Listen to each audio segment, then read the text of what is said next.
एक ऐसा प्लेन जो कि उसकी सेफ्टी, सिक्योरिटी, कंफर्टनेस और एफिशिएंसी के लिए जाना जाता हो। क्या हो अगर वो प्लेन उड़ते ही क्रैश हो जाए? Yes, I am talking about AI-171 plane, जो कि 12 जून 2025 को अहमदाबाद से टेक ऑफ हुआ था लंदन जाने के लिए, और लेस देन 1 मिनट वो प्लेन उड़ते ही क्रैश हो गया।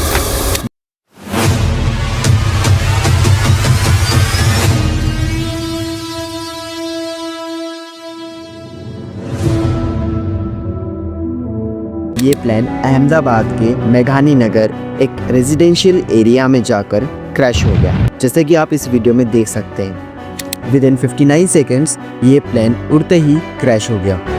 जैसे ही प्लेन क्रैश हुआ, एक बहुत बड़ा धमाका हुआ और चारों तरफ आग की लपटें उछलने लगी। धमाका इतना बड़ा था कि प्लेन के टुकड़े आसपास की बिल्डिंग्स में जा घुसे, जैसे BJ मेडिकल हॉस्टल तक। ये प्लेन था बोइंग 7878 ड्रीमलाइनर। इसे ड्रीमलाइनर इसलिए कहते हैं क्योंकि ये एक न्यू टेक्नोलॉजी और एक न्यू डिज़ाइन का प्लेन था, और ये प्लेन लगभग 11 साल पुराना था। इस फ्लाइट में लगभग 256 लोग बैठ सकते थे, और जिसमें कि 242 लोग इसमें थे, मतलब कि प्लेन ऑलमोस्ट फुल था। हर प्लेन को उड़ने के लिए पावर की ज़रूरत होती है, और वह पावर उन्हें मिलती है इंजन से।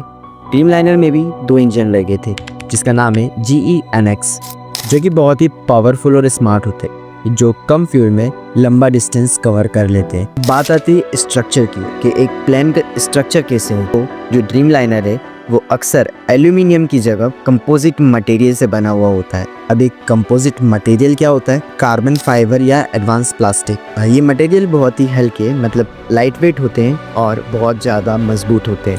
इससे प्लेन का जो वेट है वो हल्का होता है, और कम फ्यूल में वो ज़्यादा डिस्टेंस कवर कर लेते हैं। यहीं से इसका नाम ड्रीमलाइनर पड़ता है, क्योंकि इसका जो डिज़ाइन और स्ट्रक्चर और जो मटेरियल इसमें यूज हुआ है वो एक तरीके से सपनों के प्लेन के जैसा होता है। अब बात आती है प्लेन के पंख। पंख सिर्फ डेकोरेशन के लिए नहीं है, इसका भी बहुत इम्पोर्टेंट काम होता है एक प्लेन के अंदर। और इन पंखों का जो शेप है उसकी वजह से कि ऊपर की जो हवा है वो बहुत जल्दी, मतलब फास्टली पास आउट होती है, और पंख की नीचे की जो हवा है वो बहुत धीरे धीरे पास आउट होती है। इससे एक लिफ्ट, मतलब कि एक हवा में उड़ने वाली पावर जनरेट होती है, जो प्लेन को हवा में स्टेबल रखती है। अब बात आती है सेफ्टी रिकॉर्ड्स की। ये बहुत ज़रूरी बात है। अब बोइंग 787 ड्रीमलाइनर का इससे पहले कोई भी जानलेवा क्रैश नहीं हुआ है। ये पहली इंसिडेंट है जब इस मॉडल का पेटल क्रैश हुआ है, इसलिए ये इंसिडेंट जो है वो और भी ज़्यादा शॉकिंग है। इसका मतलब है कि ये प्लेन आमतौर पर बहुत सेफ़ माना जाता है। तो अब सवाल आता है कि जब ये प्लेन इतना सेफ़ माना जाता है तो ये क्रैश क्यों हुआ? तो जो भी अभी तक जानकारी मिली है उसके बेसिस पर हम इस प्लेन के क्रैश को समझते हैं। प्लेन ने अहमदाबाद के रनवे 23 से टेक ऑफ किया था। रनवे एक ऐसा लॉन्ग रोड होता है जो कि प्लेन्स को रन करने के लिए और उन्हें उड़ाने के लिए यूज़ किया जाता है। मौसम भी साफ़ था, कोई बारिश भी नहीं हो रही थी, मतलब कि वेदर जो है वो एकदम परफेक्ट था। इससे तो कुछ हार्म हुआ नहीं प्लेन को। प्लेन के टेक ऑफ होते ही विदिन कुछ ही second air traffic control ATC को प्लेन से एक मेडे मिलता है। अब ये मेडे क्या होता है? सोचो, आप बहुत बड़ी मुश्किल में हो, बहुत कोई हेल्प करने वाले ही नहीं है वहाँ पे आपको, आप अकेले फंसो, आप इमरजेंसी में चिल्लाओगे हेल्प हेल्प हेल्प। उस हेल्प को ही एविएशन की लैंग्वेज में मेडे कहा जाता है। जब पायलट्स इमरजेंसी में होते हैं तो वो मेडे मेडे मेडे चिल्लाते हैं। ये एक इंटरनेशनल कोड वर्ड है एक्सट्रीम इमरजेंसी के लिए। मेडे कॉल के बाद ATC का प्लेन से कांटेक्ट बिल्कुल टूट जाता है, जैसे नॉर्मली आप फ़ोन पर बात कर रहे हो और एकदम से नेटवर्क चले जाए, उसी तरह से। अब उसके बाद क्या हुआ होगा? कुछ लोगों ने वीडियोस बनाए हैं उस प्लेन के क्रैश होने के। उन वीडियोस में दिख रहा है कि प्लेन टेक ऑफ हुआ, विदिन कुछ सेकेंड्स वो 625 फीट की ऊंचाई पर पहुंचा और एकदम से नीचे आने लगा, और आते आते वो मेघानी नगर अहमदाबाद का एक रेजिडेंशियल एरिया, वहाँ जाकर क्रैश हो गया। 625 फीट मतलब 60 से 70 मंजिल ऊपर। क्रैश के तुरंत बाद हाई लेवल पर रेस्क्यू ऑपरेशन शुरू हो गए। अहमदाबाद की ambulance, fire brigade, police, national disaster response force सब मौके पर पहुंच गई। उनका काम था आग को बुझाना और मलबे में जो लोग फंसे हैं उन्हें बाहर निकालना।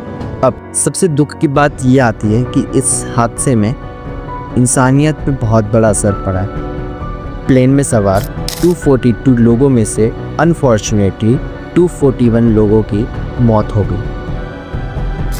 सोचो कितने सारे परिवार अफेक्ट हुए होंगे।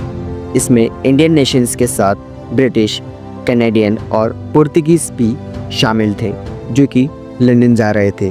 और इसी फ्लाइट में हमारे गुजरात के चीफ मिनिस्टर श्री विजय रूपाली जी भी सवार थे, जिनकी इस हादसे में जान से मिली। बीजे मेडिकल कॉलेज में भी बहुत नुकसान हुआ। अभी तक उस एरिया में इस प्लेन क्रैश की वजह से अप्रोक्स 28 मौत हो चुकी है, जिसमें कि 4 मेडिकल कॉलेज के स्टूडेंट्स भी हैं। लेकिन इस पूरी ट्रेजेडी में एक चमत्कार भी हुआ। प्लेन में सवार एकमात्र व्यक्ति जो सिर्फ जिंदा बचा हुआ है, जिनका नाम है विश्वास कुमार रमेश, वो सीट नंबर 11A पर बैठे थे जो कि विंडो सीट है, और उन्हें हॉस्पिटल में एडमिट किया गया जो कि सोल सर्वाइवर है। तो अब समझते हैं कि ऐसी घटनाएं क्यों होती हैं और इनकी जांच, इन्वेस्टिगेशन कैसे होता है। इंडिया में ये test aircraft accident investigation bureau करता है। इसके अलावा क्योंकि ये बोइंग का प्लान था और इसका इंजन जनरल इलेक्ट्रिक का था, तो अमेरिका और ब्रिटेन से भी एक्सपर्ट की टीम अहमदाबाद पहुंच चुकी है, जिसमें बोइंग और जनरल इलेक्ट्रिक के इंजीनियर्स भी शामिल हैं और सब मिलकर उस प्लान की टेस्टिंग कर रहे हैं। अब एक मोस्ट इम्पॉर्टेंट चीज़ जो कि इस पूरी इन्वेस्टिगेशन में एक डायमंड की बनकर सामने आती है, वो ये है कि हर एक प्लान में एक ब्लैक बॉक्स नाम का डिवाइस होता है, जिसके 2 हिस्से होते हैं। पहला हिस्सा होता है फ्लाइट डाटा रिकॉर्डर, दूसरा हिस्सा होता है cockpit voice recorder. FDR zone flight data recorder ये प्लेन की speed, height, engine performance, pilot के इनपुट्स, मतलब हर एक छोटी से छोटी इंफॉर्मेशन को भी रिकॉर्ड करता है। कॉकपिट वॉइस रिकॉर्डर कॉकपिट की हर एक वॉइस, हर एक एबनॉर्मल वॉइस को भी रिकॉर्ड करता है। एक कॉकपिट मतलब जहां पायलट्स बैठे होते हैं वहां की सारी आवाज़ें, पायलट्स के बीच की बातचीत और उनकी ATC से ही बातचीत को रिकॉर्ड करता है। जैसे एज लाइक हम फ़ोन पर बात करते हैं तो जो कॉल रिकॉर्डर है वो हमारी सारी कन्वर्सेशंस को रिकॉर्ड करता है। और ये जो ब्लैक बॉक्स नॉर्मली होता ऑरेंज कलर का है, ताकि अगर प्लेन क्रैश हो तो मलबे में उसे ढूंढने में प्रॉब्लम ना हो। और ये प्रूफ होता है कि कैसे और क्यों प्लेन क्रैश हुआ। और इस प्लेन के ब्लैक बॉक्स को क्रैश साइट से रिकवर कर लिया गया है, जिससे कि हर एक टेस्ट में बहुत इंपॉर्टेंट क्लूज मिलेगी। अभी तक इस प्लेन के क्रैश होने का एग्जैक्ट रीज़न नहीं मिला है, बट मेडेक कॉल और जिस तरीके से वीडियोस बनाई गई हैं लोगों के द्वारा, उन सभी के बेसिस पर एक्सपर्ट्स का जो फोकस है वो इस तरह से जा रहा है कि हो सकता है कि प्लेन में कोई टेक्निकल एरर आ गया हो जिससे इंजन फेल हो गया, या फिर कोई सिस्टम ही काम करना बंद हो गया, या फिर पायलट का कुछ एरर है।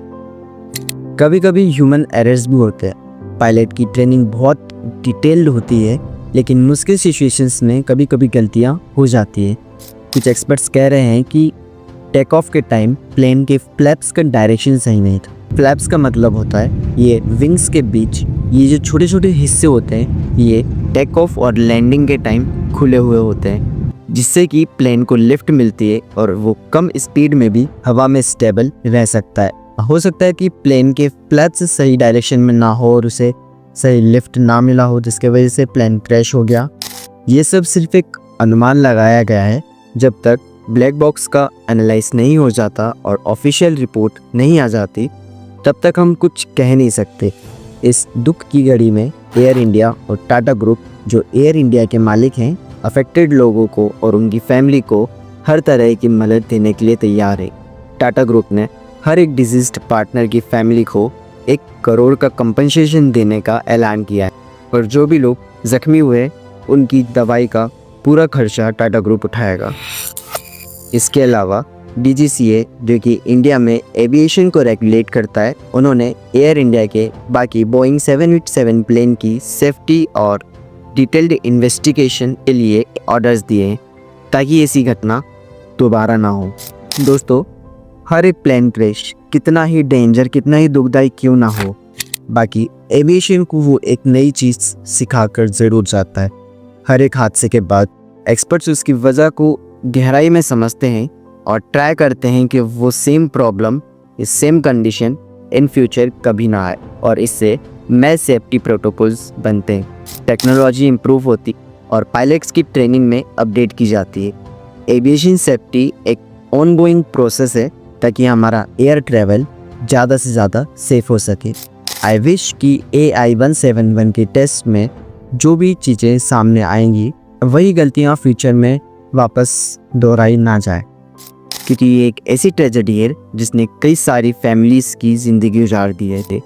हम सभी की सेंसेशंस इन हादसे में डेथ हुए उन लोगों के परिवारों के साथ है, और मैं उम्मीद करता हूँ कि इस प्लेन का टेस्ट जल्दी से जल्दी हो और इस हादसे की असली वजह सामने आए ताकि अफेक्टेड फैमिली को एक फाइनल क्लोजर मिल सके। आपकी इस विषय पर क्या राय है कमेंट सेक्शन में एक बार मुझे ज़रूर बताना, और आपको ये इन्फॉर्मेशंस कैसी लगी वो एक बार मुझे प्लीज़ ज़रूर बताना, बिकॉज़ आपके हर एक कमेंट से मैं बहुत मोटिवेट होता हूँ। So thanks for watching. मिलते हैं अगली वीडियो में, तब तक के लिए बाय बाय।